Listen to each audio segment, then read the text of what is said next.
Bismillahirrahmanirrahim. Assalamu alaikum. Lecture 4, Poetry 1, Course Code English 403. First of all, we'll have a review of Lecture 3. We discussed the beginning of the prologue to the Canterbury Tales. In the introduction, right at the beginning, there was a long introduction. Introduction में the host described the scene, the season. अब spring के साथ बहुत सारी चीज़ें associate की जाती हैं, जो ह्यूमन इमोशंस हैं, एनर्जी है, vigour, power, they are all, new spirit is added to the spring season. So all these things they are reflective of life. There is a new beginning with the spring season. More something very important that in the kind of season in Pakistan as we have up towards the end of February, the same season is there towards the end, towards the month of April and May. So the month of April is symbolic of spring season, the beginning, because that is the time when people, they want to proceed for certain, they want to go out, they want to travel, they want to go for the pilgrimage and every sort of activity that needs the outdoor setting. So this was something, then the host described that they were about to leave, and it was decided that they are going to take some rest and the next morning they would leave. Then he started off with the description of certain characters. Now in the prologue, a larger part consists of the description of different pilgrims. These pilgrims, they are important, and the description of these pilgrims, this is important, this is an important part. Some of them, they stand out of others. They are very significant characters. Prologue में इन तमाम characters की description जो है बहुत important है, इस लिहाज से कि ये लाइफ को रिप्रेजेंट कर रहे हैं. ये 14th century and even not only 14th century, अगर हम अपने इर्द गिर्द नजर दौड़ाएं तो बाज़-औक़ात हमें ऐसा लगेगा they belong to this society, they are very much around us. So the same kind of similar kind of things they prevailed even in the 14th century. They are very life like, they are not ideals. Some of his characters they are ideals, जिसमें कोई flaw नहीं नजर आएगा उनकी description में. उनके वो ऐसे कैरेक्टर्स हैं कि उनमें हमें ऐसा लगेगा कि आइडियल हैं, वो जिंदगी को उसी तरीके से गुजार रहे हैं, वो सोसाइटी में उसी तरीके से रह रहे हैं जिस तरह के उन्हें रहना चाहिए. जो एक आइडियल है वो उसके मुताबिक जिंदगी गुजार रहे हैं. लेकिन ऐसे कैरेक्टर्स बहुत कम है. प्रॉब्ली देयर आर ओनली 2 और सच कैरेक्टर्स. अदरवाइज ज्यादातर जो कैरेक्टर्स हैं वो वर्ल्डली मटेरियलिस्टिक गेन्स में ज्यादा इंटरेस्टेड हैं. जैसा कि with the passage of time लोगों को ये डिजायर होती है, उनकी एक विशफुल थिंकिंग होती है, so that they can have everything. हर चीज वो चाहते हैं उनके पास हो, materialism की. They are not least interested in learning and such sort of activities. So the similar environment is there. First of all, we had the description of night. सबसे पहले हमारे पास night था. In medieval times, it was the custom, or it was considered to be something very good, in the sense that a knight was a person who gave himself in the service of king, and he fought for the lords, he fought for the needy and the women. Whosoever was in the need of help, that person went for help. And those basically those exploits, these wars, the victory in those, it brought fame to the knight and it brought experience to him. Night एक ideal character है जिसकी appearance से भी हमें पता चलता है कि वो एक ऑर्डिनरी लाइफ गुजार रहा है. वो मेहनत कर रहा है, बहुत सी जगहों पर उसने बहुत से मार्कों में उसने हिस्सा भी लिया है. उसके डिस्क्रिप्शन में भी जो है वो वी सी के उसका जो आर्मामेंट्स हैं या उसका ड्रेस है वो थोड़ा सा स्टेन्ड है, और एक आइडियल कैरेक्टर है, एक मॉडल है, मॉडल एज अ नाइट, जो कि उस वक्त का कस्टम था, एक ट्रेडिशन थी नाइटहुड की.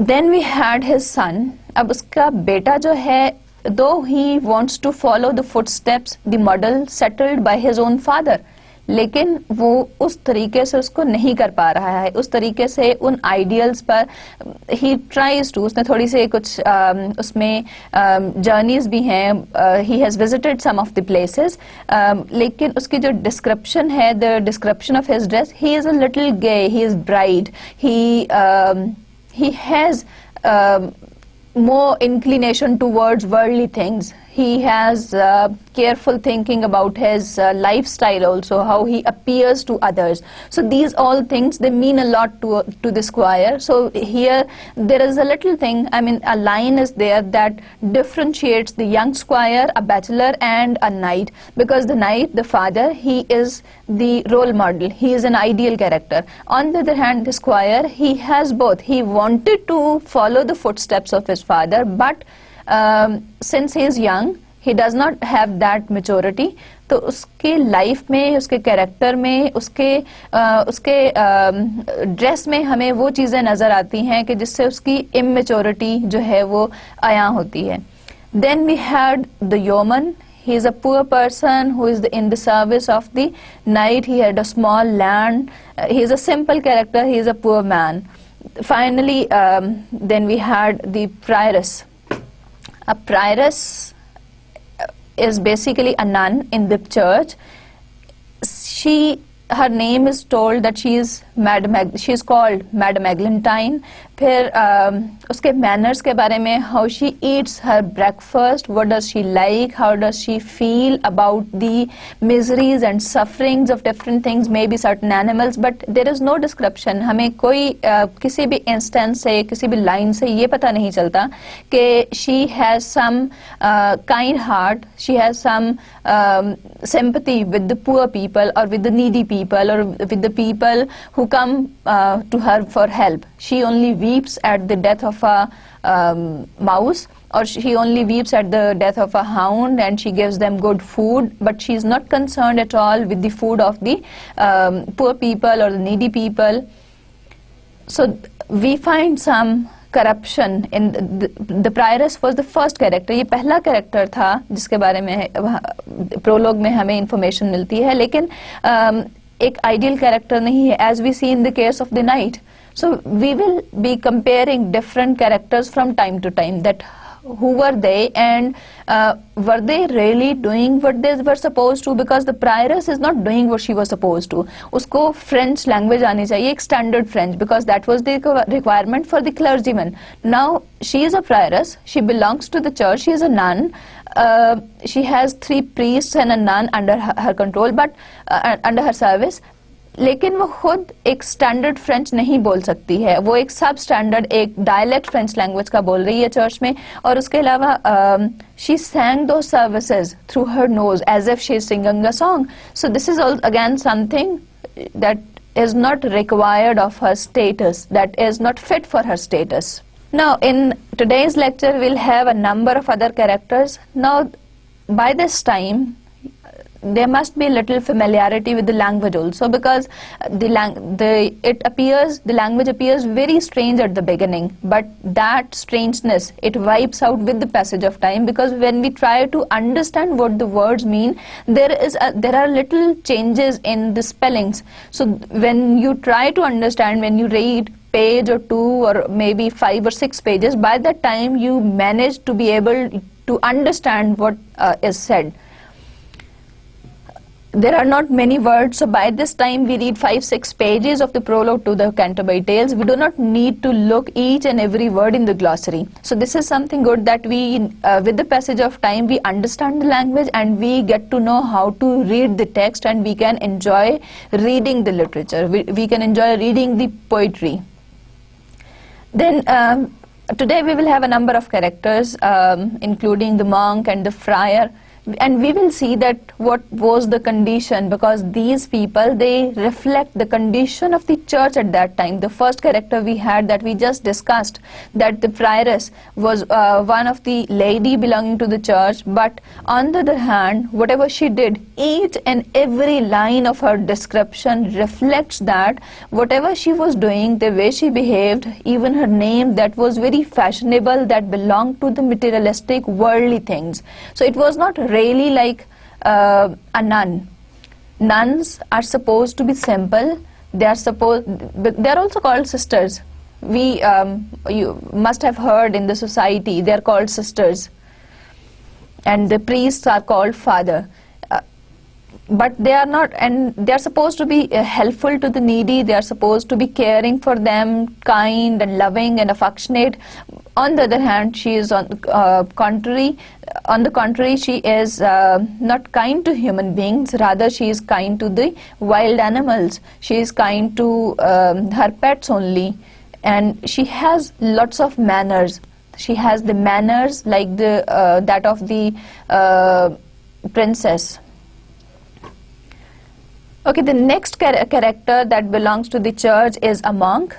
A monk there was a fair with the mastery. Mastery is the superiority. An outrider. Outrider is the officer of the monastery that loved venery. Venery refers to hunting. Now, there was a monk who excelled in the as an officer of monastery, and he loved riding. He loved hunting. A manly man to be an abbot able. Abbot is a person who has the charge of a large monastery, who controls the large monastery.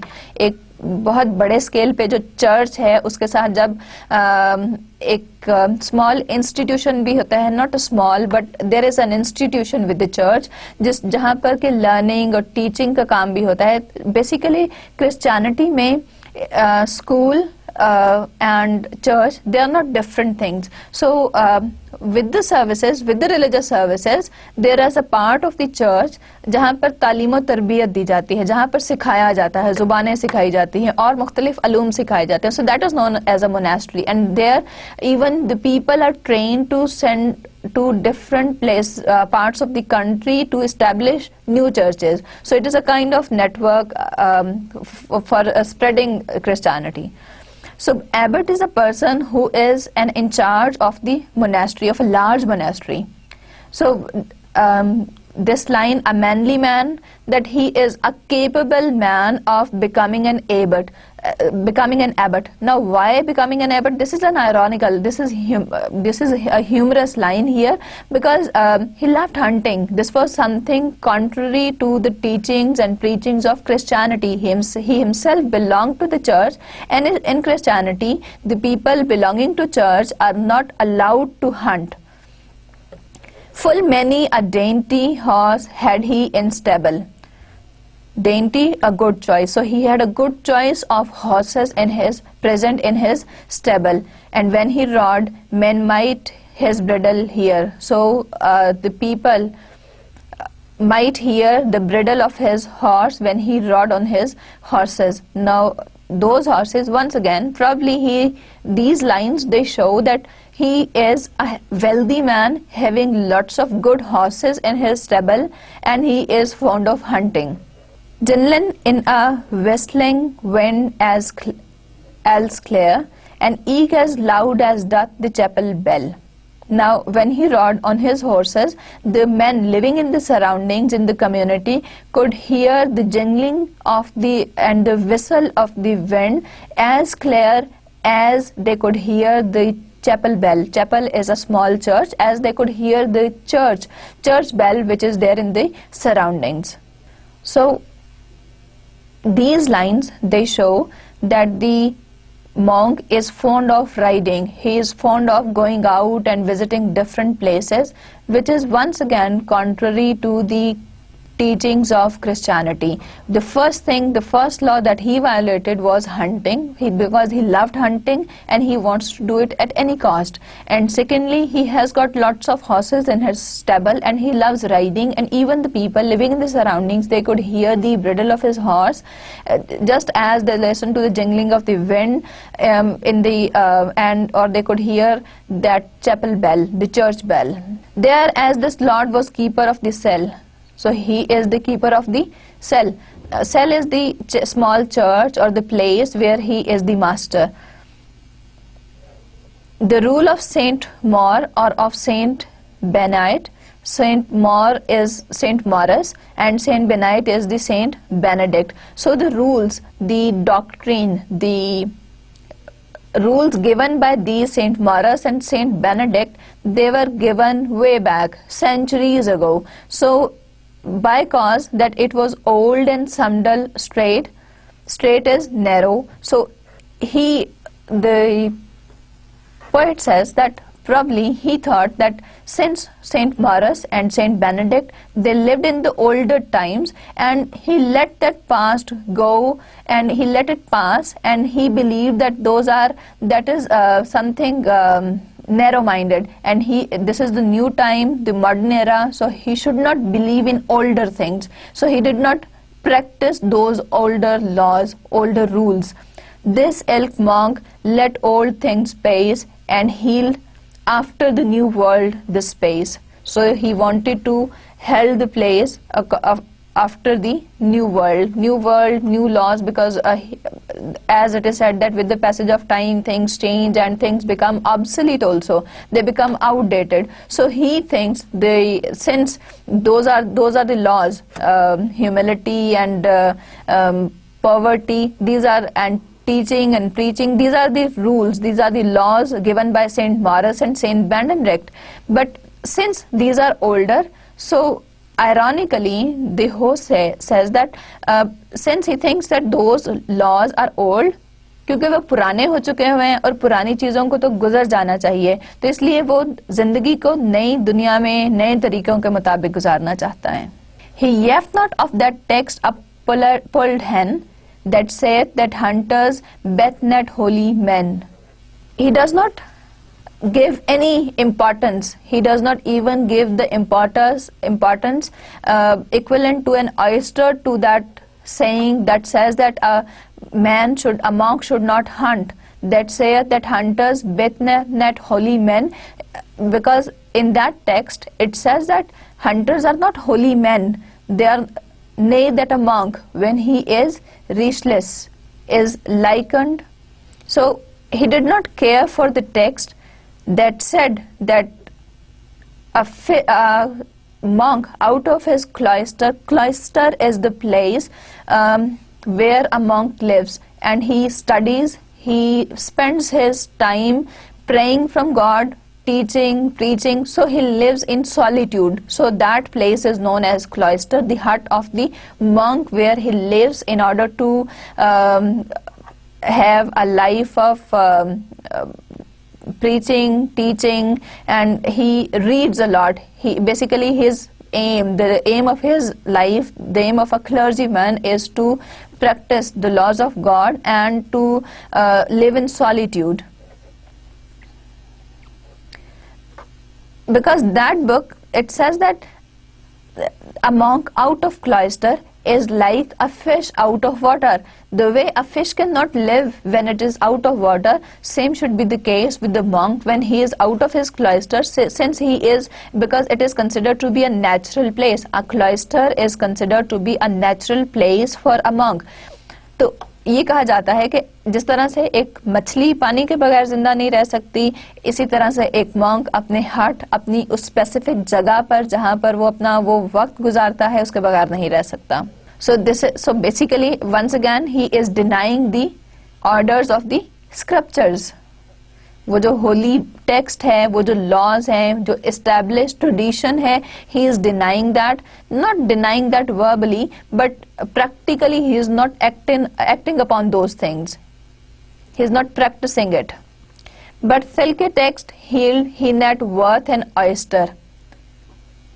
So he is not giving that text the value even equivalent to an oyster. And I said his opinion was good. So humorously he is saying that the host is saying that his opinion is good. Now why he is saying that? Why should he study and make himself good?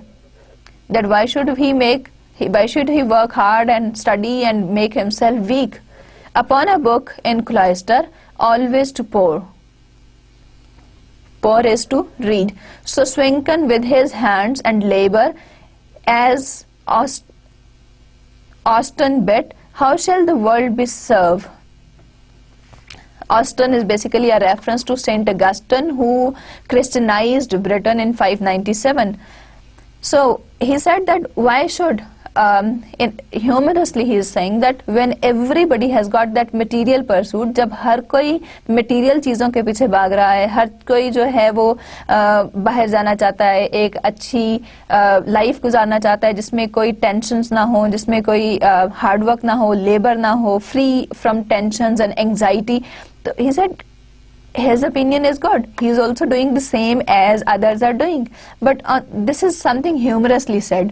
On the other hand, if we look at the status that he held in the society, he is a monk.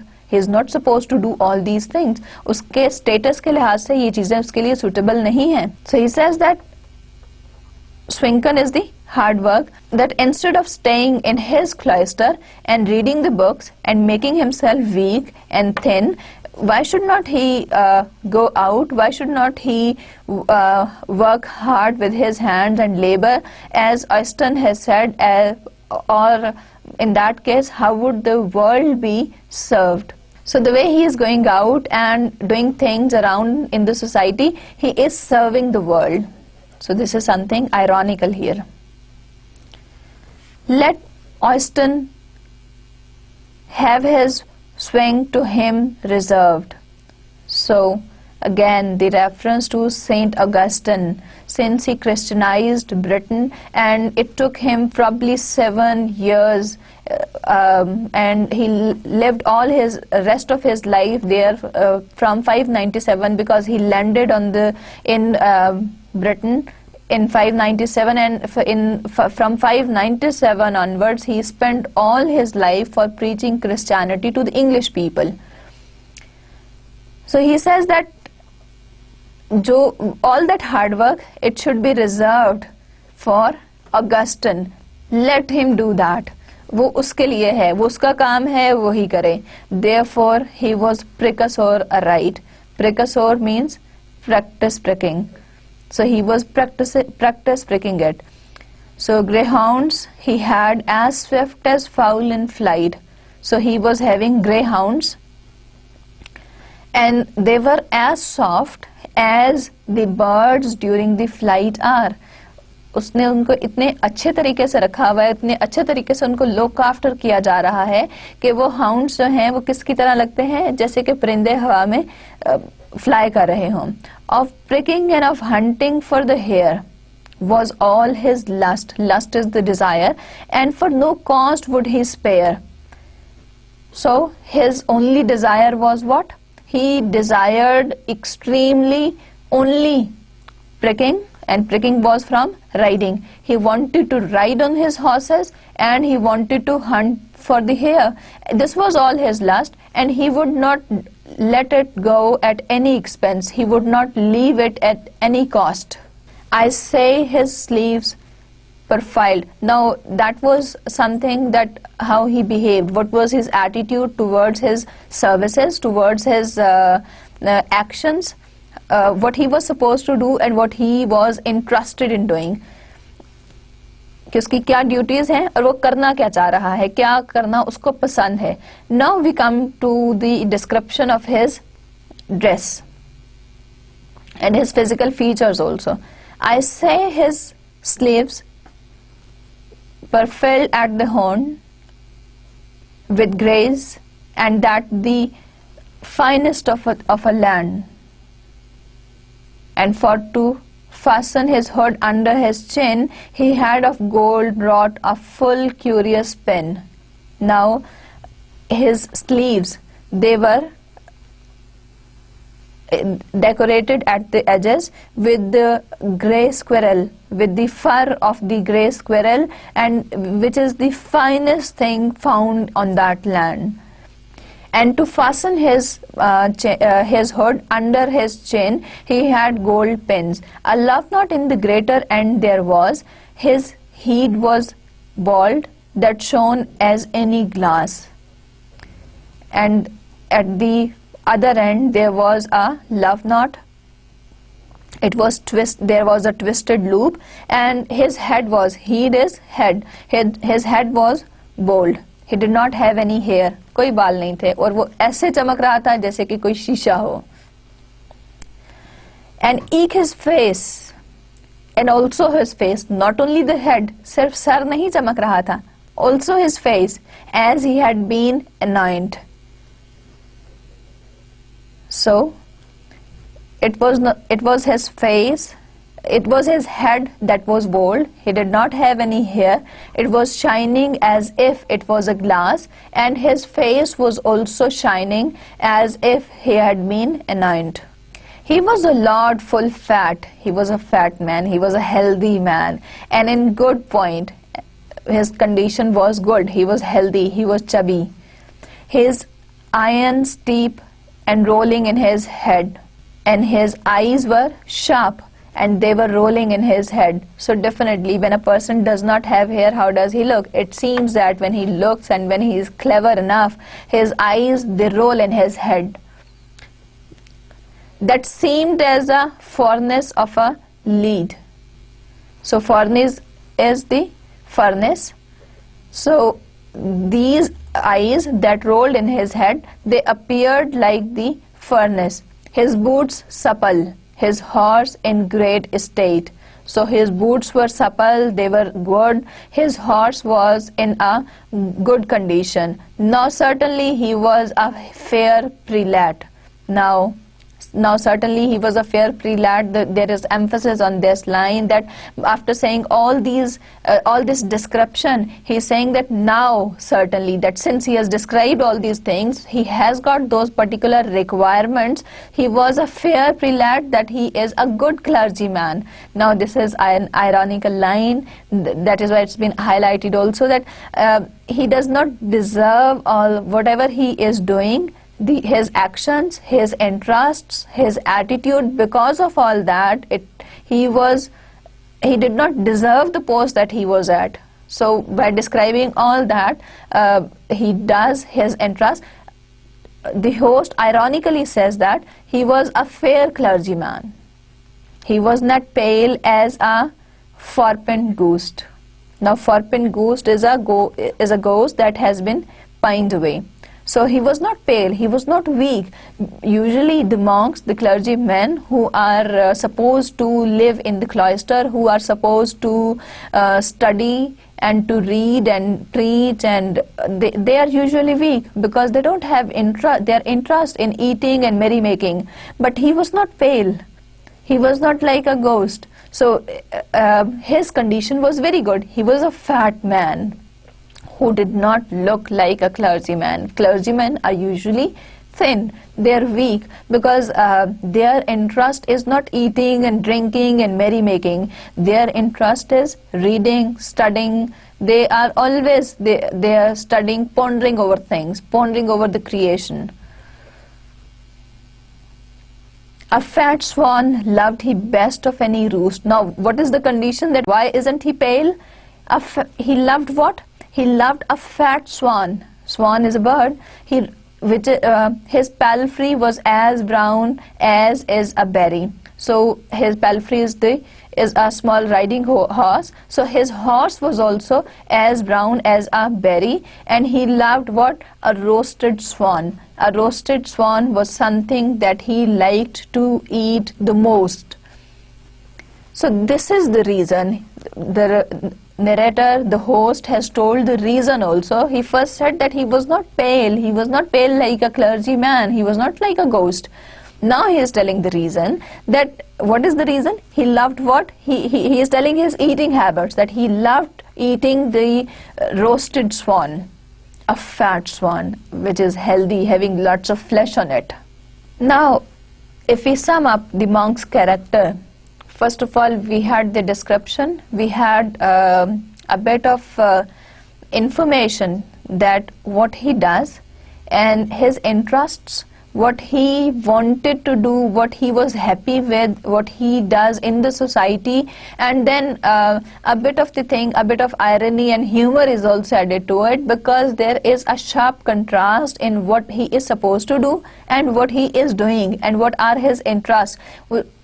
Basically, the clergymen are supposed to mold their interests according to their situation, according to, they are not like ordinary men, they are role models for others. Religion से जो लोग ताल्लुक रखते हैं, जिनका particularly in Christianity, they don't have a life of their own. They are supposed to live in isolation, in solitude, and to ponder on things, and to help people, and to be sympathetic to them, and to be helpful to them. On the contrary, these characters that we have found so far, we have read about the prioress and the monk. Both these characters, they are not what they are supposed to do. Their interests are exactly contrary. They are not doing what they are supposed to do. So they are like ordinary men. They are like any ordinary person in the society. A friar there was. So next we come up to a friar, a wanton and a merry, a lamentor, a full solemn man. Solemn is a serious man. So there was a friar with them. He was very gay, a merry man. Merry is somebody who is very happy. A lamentor. Lamentor basically refers to the area. Lamentor is a person who grants, who confessions. Basically, an area is specified that this is the area, and people would come to give their charity to the person, and they would give the sums of money, and they would confess their sins, and he would give them pardon. So he was a serious man. In all the orders four is known that can of much of dalliance and fair language. So he possessed fine speech. He possessed fine language for his speech. He had made full many a marriage of young women at his own cost. He had made a number of marriages at his own expense. Unto his order he was a noble post. Noble post, he was at a great stature in the church. He held a great post.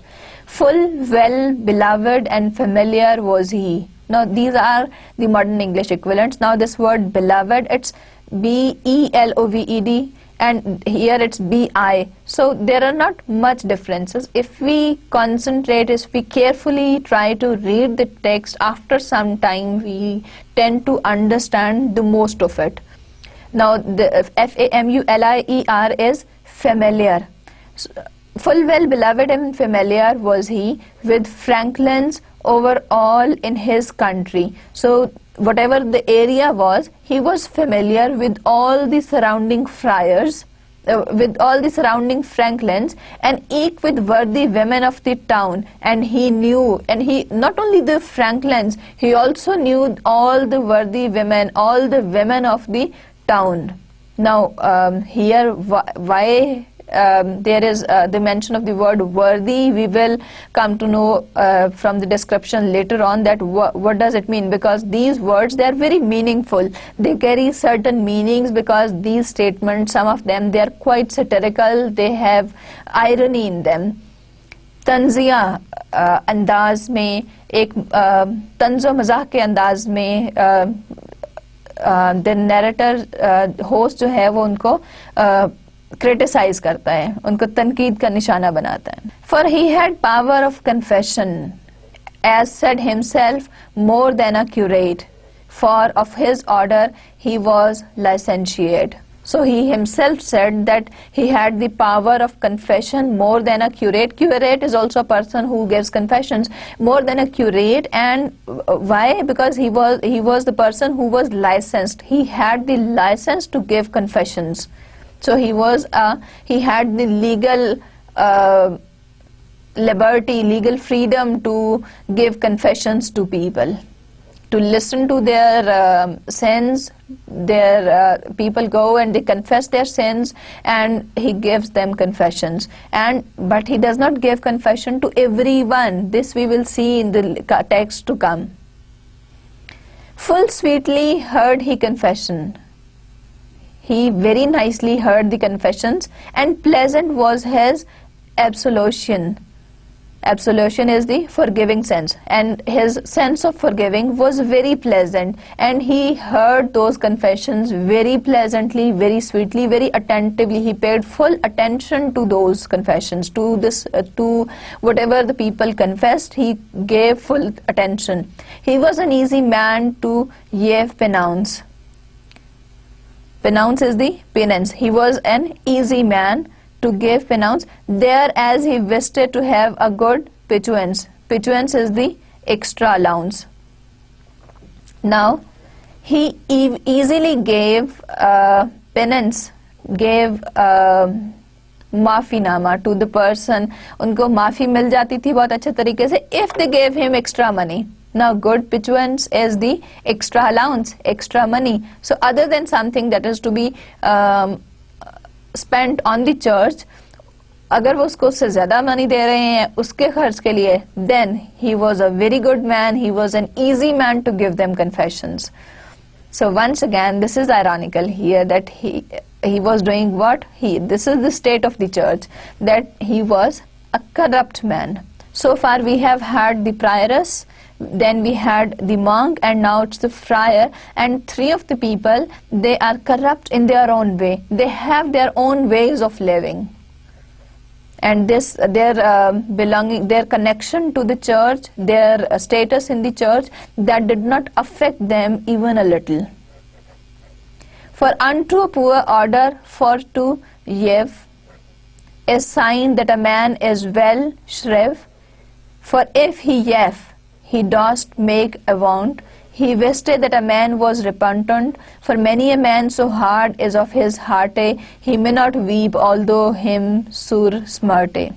Now, when the poor people, they came and they confessed their sins, he does make,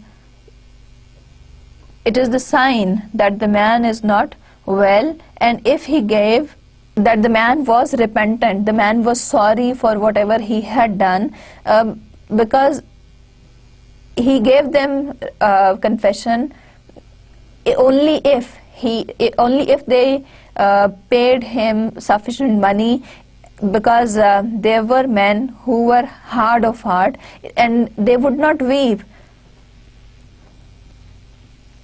and even they could not weep, and it would trouble them. It was very hard. They had such stiff hearts that even for over their sins, thinking of the life after that, they would not cry on their sins.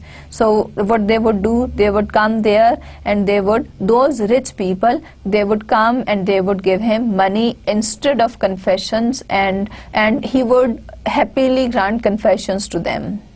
So therefore, instead of weeping in prayers, weeping, it's the modern English equivalent, W-E-E-P-I-N-G, weeping, and this prayers is the modern English prayer. So there is a little difference in the spellings, but the words are understandable. So instead of praying and weeping, what they will do, men mute yev silver to the poor friars. So what men should do, he believes that men should bring, instead of weeping over their sins, instead of being guilty of their sins and praying for their sins, men should give silver to the poor friars. Now look at him. He is calling, the narrator is describing him as the poor friar, that people, in order to confess their sins, they should have sufficient money to give it to the poor friars.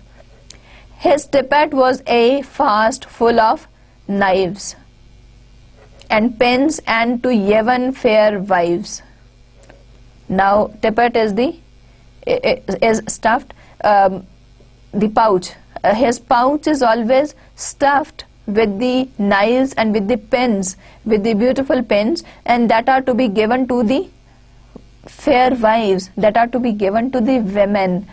Look at the condition. This is the person, he belongs to the church, and first of all, the first instance of his attitude towards religion, we had that he, instead of being honest and just to his profession, what he is doing, he is taking money from people, he is taking extra allowances from them. Moreover, now his pouch is full of the pins that could be given as gift to the women. to the fair women. Fair are the women who belong to the, who are not poor, who are good looking, and certainly he had a murray note. Well could he sing and plain on a rote, of weddings he bar, outerlay the press.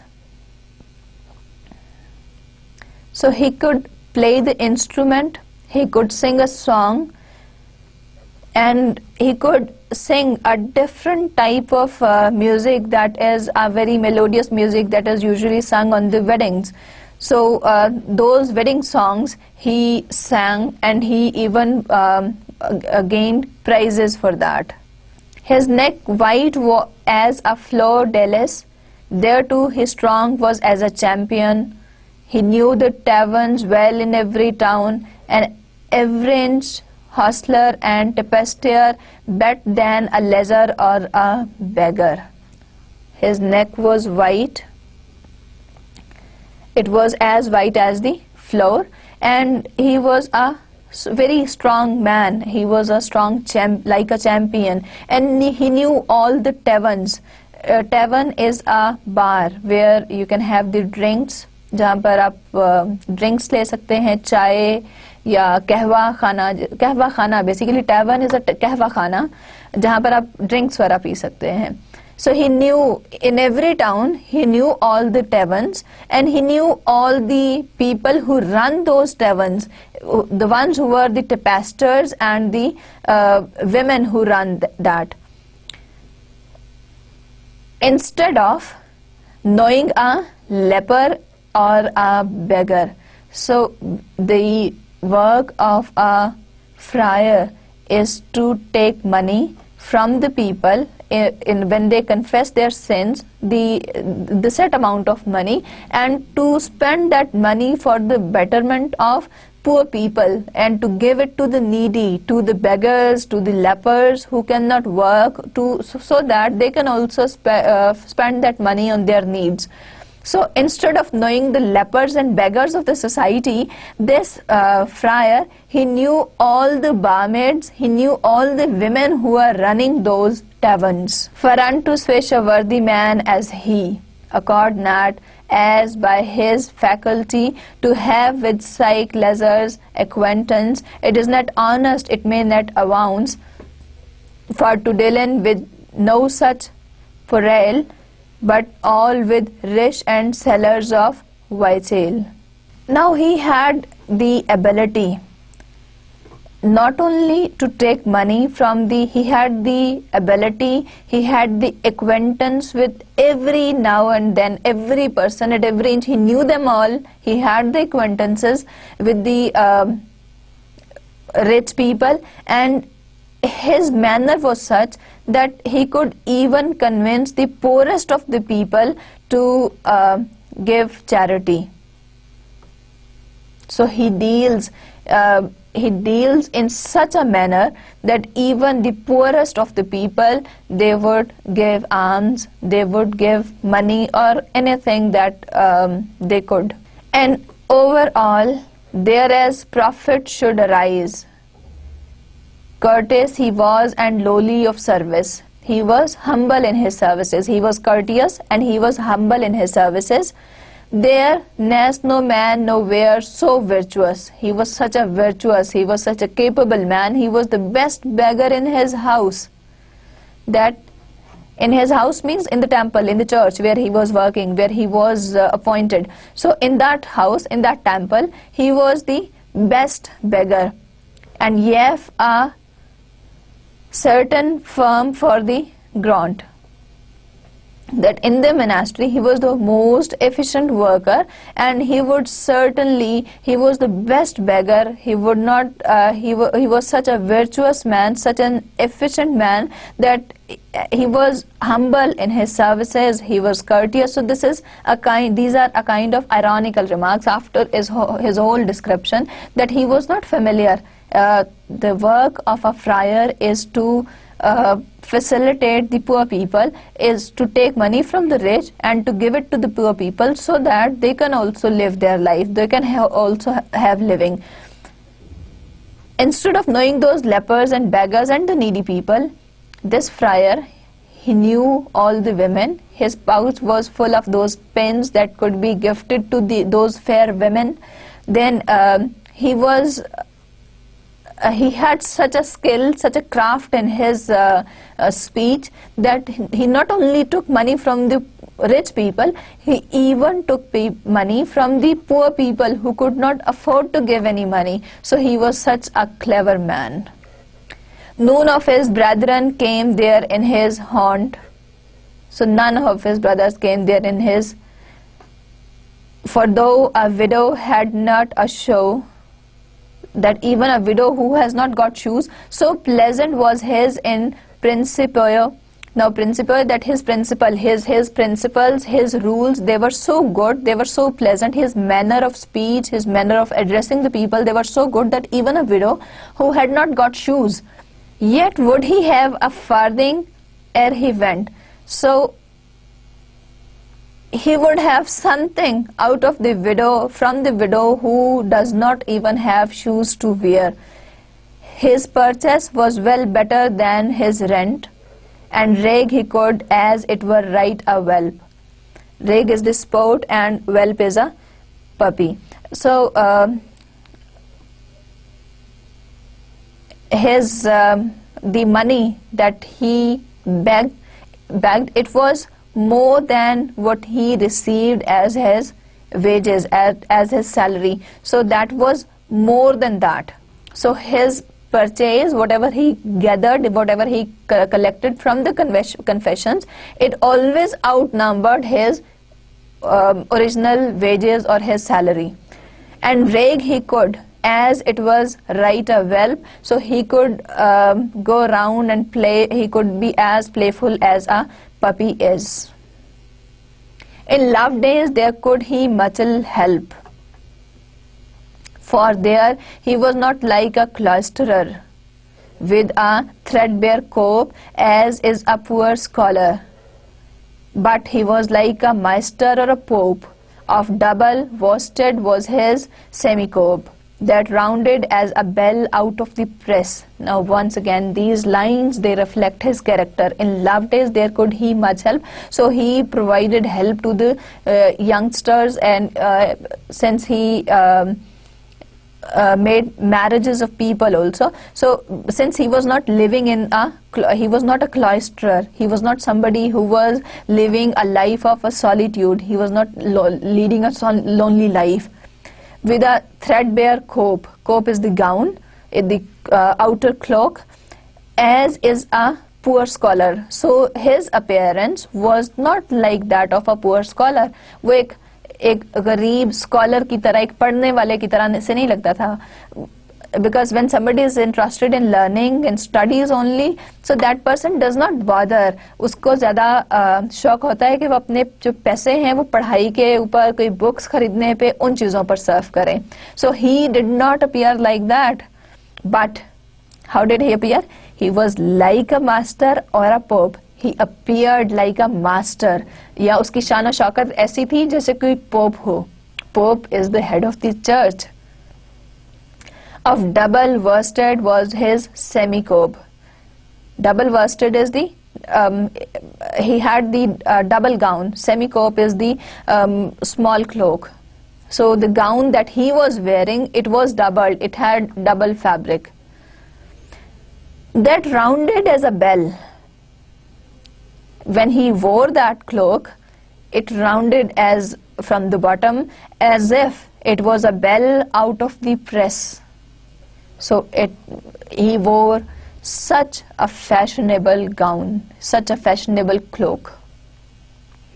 Somewhat he lisped for his wantonness. So he stammered. Wantonness is the playfulness, his gayfulness. So to make his English sweet upon his tongue, in order to have a style in his speech, he lisped a little to have that gayfulness in his English. And in his harping, when that he had sung, harping basically is singing on the flute, to use that while singing. So when that he had sung, his eye twinkled in his head aright. So when he used to sing a song, and when he was playing that instrument, the harp, and he was singing a song also, his eyes twinkled. They were brightly, they glittered in his head.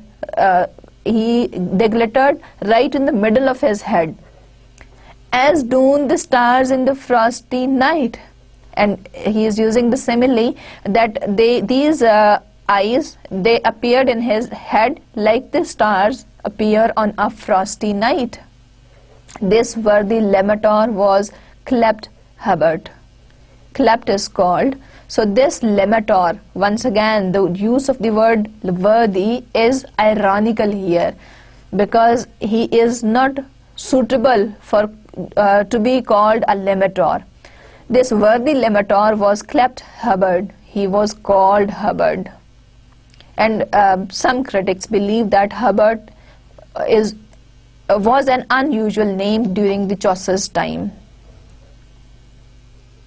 So till here we have finished with the character of the friar. A merchant was there with a forked beard. Fork is like that fork, that spoon, कांटा जिससे खाते हैं. So in Chaucer's time, उस वक्त में ये fashion था कि लोग अपनी बियर्ड को एक फोक की तरह, एक कांटे की तरह से जो है वो शेप देते थे. इन motley is a colorful dress जिसमें बहुत सारे patches लगे होते हैं. Probably in the areas of Sindh it's called ralli. I don't know if it is present in any other languages also. And high on horse he sat. The merchant had a forked beard. He was wearing a motley. He was wearing a very colorful dress, and he sat high on a horse. Upon his head a Flandrish beaver hat. Now Flandrish is a costly. Beaver is the name of the animal, and the hat, which is made up of the skin or the fur of the beaver, it is a very costly hat. His boots clasped fair and fetisly. His boots, they were tied very fairly and neatly.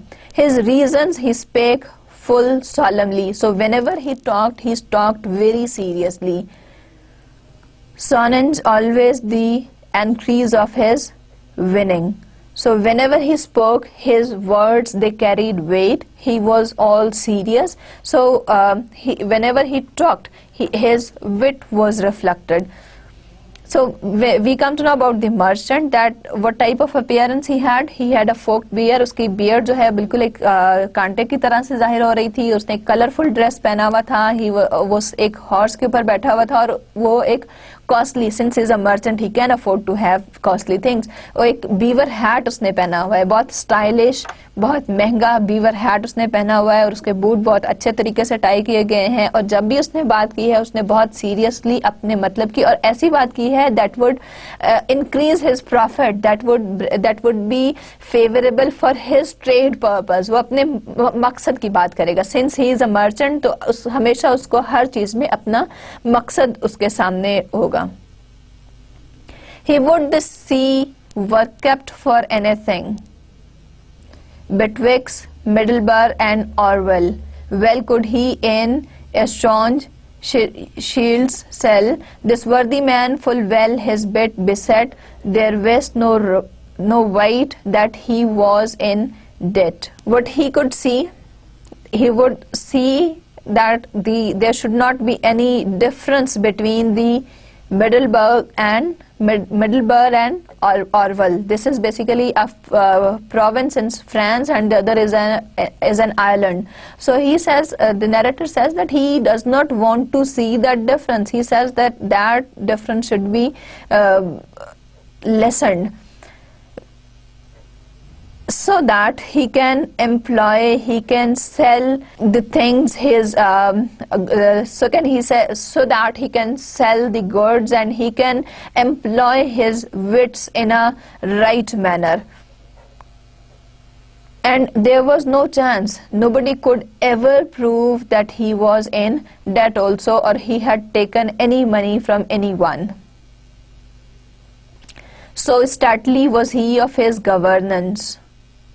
that the way he managed thing, it was very organized, it was well mannered. So his bargains and with his chevisance, forsooth he was a worthy man withal, but sooth to saying, I not how men him call. So the narrator says that he did not know his name, but he was a worthy man of all of them, and his bargains, वो जो भी कोई बहस करता था, जब भी कोई बात होती थी, he was the right man. He did not let anybody speak in front of him. He could convince people. He had, since being a merchant, he had that quality of merchantship that he could convince people. In his bargains, he was always successful. And chevisance is the usury that you give money with some interest, or you give money or you take money from somebody with some interest. So in those bargains, he was always successful. He knew how to do it. Finally, the narrator says that what his name was or how people called him, he did not know his name. He only knew that he was a merchant. A clerk there was of Oxford also. So there was a clerk of Oxford that unto logic had long ago. So he had liked logic, and for a very long time he had gone for the logic. As lean was his horse as is a rake. So he had a very weak horse, and he gnashed not right fat I undertake. And the narrator, he agrees that, he undertakes that even he himself was not very fat. He himself was thin. He was thin. He was very slim and looked half. Half is the hollow, and there too soberly. Soberly is sad. He was thin. He was slim. His horse was also very weak, very thin. He looked hollow, and therefore he looked very sad, very sober and serious. Full threadbare was his overeste cotepi. Overeste cotepi is the short gown that he is wearing. Threadbare, it is worn out. His gown, his outer gown, his outer short gown is threadbare. It is worn out. खत्म हो चुका है बिल्कुल. उसके बहुत बुरे हालात हैं, बिल्कुल खत्म होने के काबिल है. For he had, उसका आउटर गाउन बिल्कुल खत्म हो चुका हुआ है और वो पहना हुआ है, शायद बहुत पुराना है. For he had gotten him yet no benefice, nay was so worldly for to have office. So he had not got any benefit out of it. He has not secured anything for himself, and he has not spared anything from his office, any worldly material, any worldly benefit he has not received for his own life from his office. For him was never have at his bede's head 20 books. So what he would love to have at his bedside, he would love to have at the towards the side of the head, and on his bed he would like to have 20 books clad in black and red.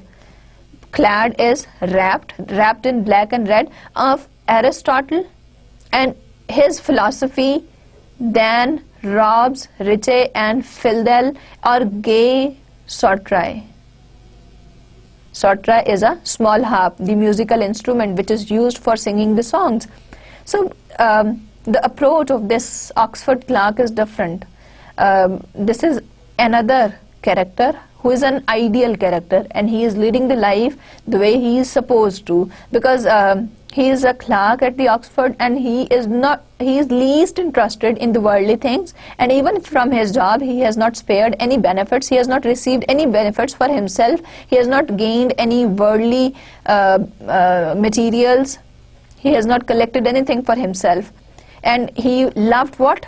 To have 20 books of Aristotle and philosophy, and other than, so instead of having the worldly riches or the costly clothes and the wealth and the songs and musical instruments. Instead of having all these things, he would love to have 20 books on philosophy and on Aristotle. But all be that, he was a philosopher. So he was a philosopher, yet had he but little gold in coffer.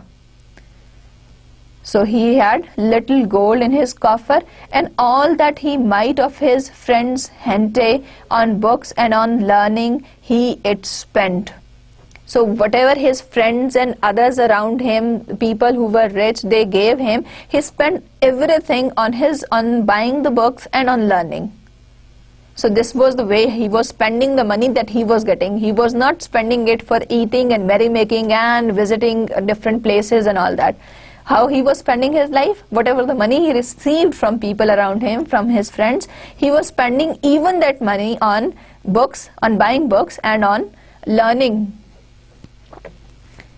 And busily gan for the soul's prey. Busily is a sincerely. Of him that yef him wherewith to skole. So he would very sincerely pray for the people who had supported him in his studies, who had given him money, because those people, since he was an Oxford clerk, so people gave him money for his studies, and he sincerely prayed for those people. He very sincerely prayed for them. Of study took he most care and most heed. He took great care of his studies and he paid lots of attention to it. Not a word spake he more than was need. He never spoke a word more than was needed, and that was said in form and reverence, and short and quick and full of high sentence. So whenever he never said anything that was not required, anything that was he spoke only when it was needed, and he said, whenever he said something, it had the proper form. He was not a very talkative person, so he was very careful in his speech also. He spoke taking proper care of the wording and the expressions that he was using, and the reverence also. He took proper care of the reverence, the respect of his own self and the others also. And short and quick and full of high sentence. Whatever he spoke, it was always short, it was quick, and it had the meaning. It had full of high sentence, it had meaning. Whatever he said, it was meaningful. Sown in moral virtue was his speech, and gladly would he learn and gladly teach. So, whatever he spoke, it had some moral value. It had the moral virtue in it, and he would gladly learn, very happily he would learn and he would teach. So once again, after night, we had another character who is a model, another ideal character. He is spending his life, he is ideal from the perspective of learning and teaching, because he is spending his life by happily learning and teaching. He is not putting it off till tomorrow, or he is not interested in some other thing, and he is not doing these things forcefully. He is happily doing all these things. Next we have a sergeant of law. So a lawyer is there, war and ways, that often had been at the Pervis. There was also full reach of excellent, discreet he was, and of great reverence. He seemed swish, his words weren't so wise. So he was a distinguished lawyer, and he had all that excellence. He had great respect in the society. He was very careful about his decisions, and he was very prudent and wise also, but his words were not very wise. Justice he was full often in assess. So he often went for the justice by patent and by plain commission. So he took money for providing justice to the people, for his science and for his high renown. So he took that commission, he took that money for his science, for his knowledge, whatever the knowledge, because he would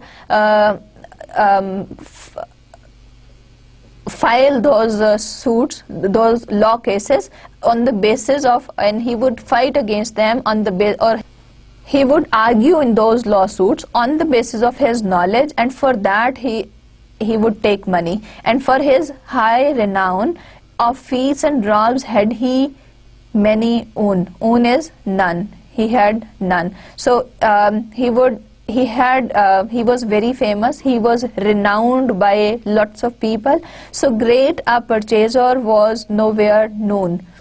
So he was a great purchaser. He was the one who was buying things. He was buying the lands. So there wasn't anybody, there was no such a great buyer in the surroundings as he was. All was fee simple to him in effect. His purchasing might not been in fact.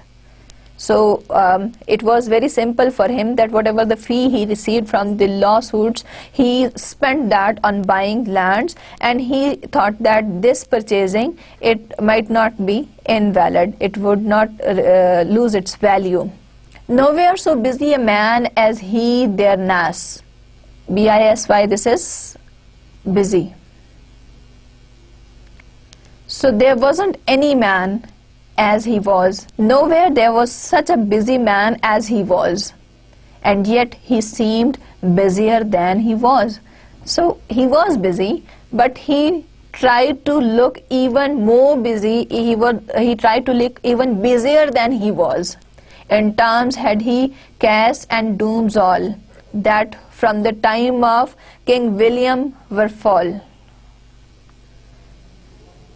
So he knew all the terms, all the cases, all the lawsuits that had been filed from the time. This is King William. This is a reference to the Norman conquest, that from the time, because the Norman conquest, it happened in 1066. As I told you in the introduction, also in the background of the century also, that Norman conquest took place in 1066. So here it is the reference to the Norman conquest, that from the time of the King William, from 1066 onwards, he knew all the cases that had been filed. He remembered them all by heart. Thereto he could indite and make a thing. There could no white pinch at his writing. He could write well, he could make a lawsuit, he could prove anything. And there was no one who could find a fault with his writing.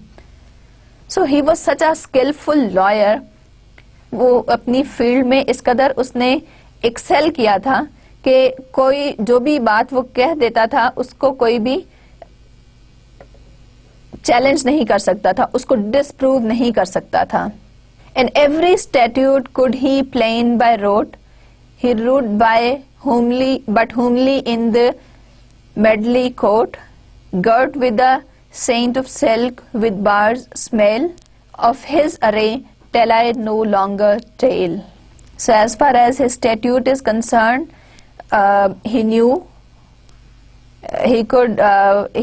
them all by heart. He rode in a very homely manner, and he was wearing a motley coat, as we just discussed earlier, that motley is a colorful dress, a dress which is made up of the colorful patches. Girt with a saint of silk, so it had the lining of very fine silk with bars small, which had small buttons also on it, metal ornaments on it. Of his array is the dress. The narrator says, the host says that tell I no longer tale, that about his dressing, that what else he was wearing, I do not tell any longer details. Next we have Franklin. A Franklin was in his company, white was his beard as is the daisy. So there was a Franklin also a pilgrim in this company, and his beard was as white as a daisy. Of his complexion he was sanguine. Sanguine is red. His complexion was red. He loved, sanguine is basically the color of fire, so he resembled that. He well loved he by the more a sop in wine. So he loved the pieces of bread, the morsels of bread dipped in the wine. So in the morning he took the soup, he took that wine and with the small pieces of bread in it. He loved to take that. A Franklin is a country gentleman. So his beard was as white as a daisy. He was of sanguine color, and he loved to have pieces of bread dipped in the wine every morning.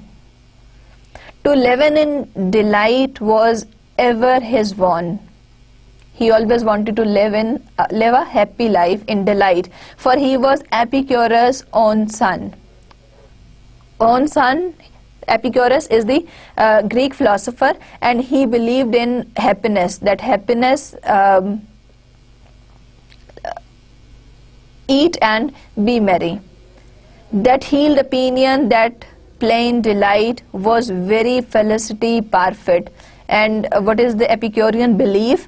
The Epicurus, the Greek philosopher, he believed that, he was of the opinion that plain delight, that simple happiness was very, it referred to happiness. Felicity is basically happiness. And householder, and that a great was he. He was a householder, he was the head of the house, he controlled a house, he was the master of a house, and he was great. Saint Julian, he was in his country. Saint Julian is the saint of hospitality, somebody who loves to have guests and to serve them. So this Franklin, what was his habit? He was a Saint Julian. उसको बहुत ज़्यादा पसंद था कि उसके पास लोग आएं, बैठें, वो उनकी मेहमान नवाजी करें, उनकी खातिर तवाज़ो करें. His breed, his ale was always afternoon. Afternoon is first class. That his bread, his ale is his wine.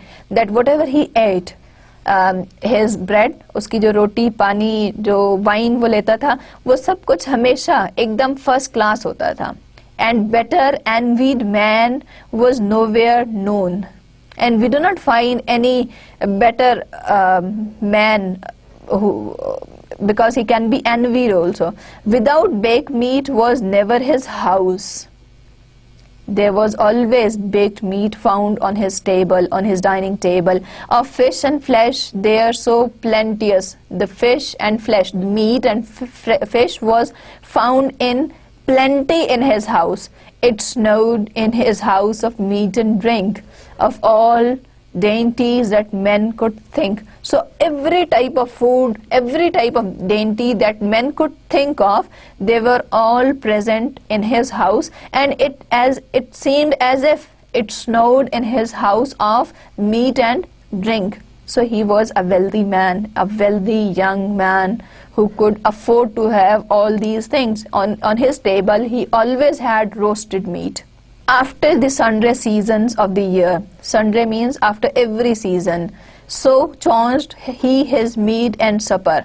So every year when the season changed, according to the change in the season, he changed his food. He changed his eating habits. Meat here refers to food and supper refers to supper. So he changed these also. So with the change in season, there was a change in his eating habits also. Full many a fat partridge had he in mew. Mew refers to the cage. Partridge is the bird. So he had a lot of partridge. He had lots of birds in his cage. Full many a bream and many a luce in stew. Now, bream and luce and stew, these are the names of the fish. So he had birds in his cage. He had different types of fish present in his home.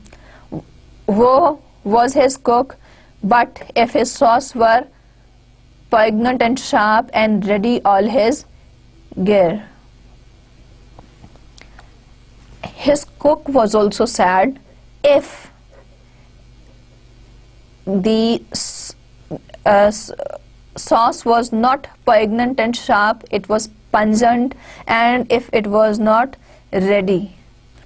So this is the condition. I mean, हर चीज़, हर तरह की खाने पीने की अशिया हर वक्त उसके घर में मौजूद हैं. उसके पास बर्ड्स हैं, जब चाहे बर्ड्स को निकाले, उसको रोस्ट कर ले. हर तरह की फिश उसके पास पॉन्ड में मौजूद हैं, fresh. And even the cook, he is so used to these things that when he does not have all these things, he feels sad. When he does not have these things, he feels sad about it. His table dormant in his hall always stood ready covered all the long day. At sessions there was he lord and sire, full of time he was knight of the shire. So he had the table, it was all covered throughout the day. There used to be meetings, there were sessions, and he used to headed all those meetings, and at those sessions he was the lord also, and for many times he was appointed as the knight of the shire as well. He was a representative member of the parliament as well. So he is a prosperous man who had served in the parliament as well. And last, and a gipser all of silk hang at his girdle, white as morn milk, and a sheriff had he been, and a contour was nowhere swish a worthy vavasor. Vavasor is the king's tenant, a person, a farmer who works for the king.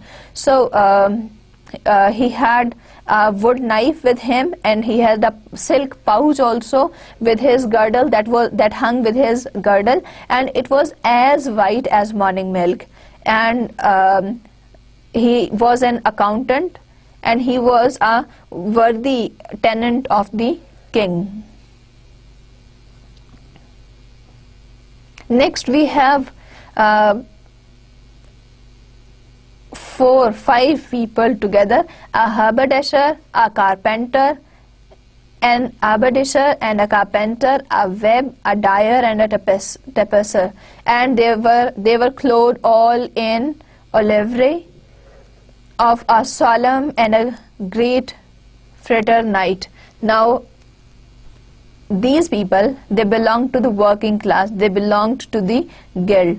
Now haberdasher is the modern English equivalent of haberdasher, web is the weaver, we have dyer, tapester or upholsterer, and they were wearing they were all serious, and they were in complete unity. They shared that brotherhood of belonging to the same class. That is the reason that all of them, they have been mentioned in the same class, and they individually they are not that important. That is the reason we do not know their individual names also.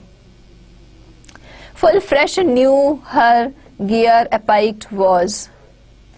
Her knives were chapped not with brass, but all with silver, wrought full clance and wheel, her girdles and her pouches every deal. Now it is a little description that how did they look, what did they have. They had with them their knives, and they were not covered with the brass, rather they were covered with the silver, and they had the and it was all trimmed, and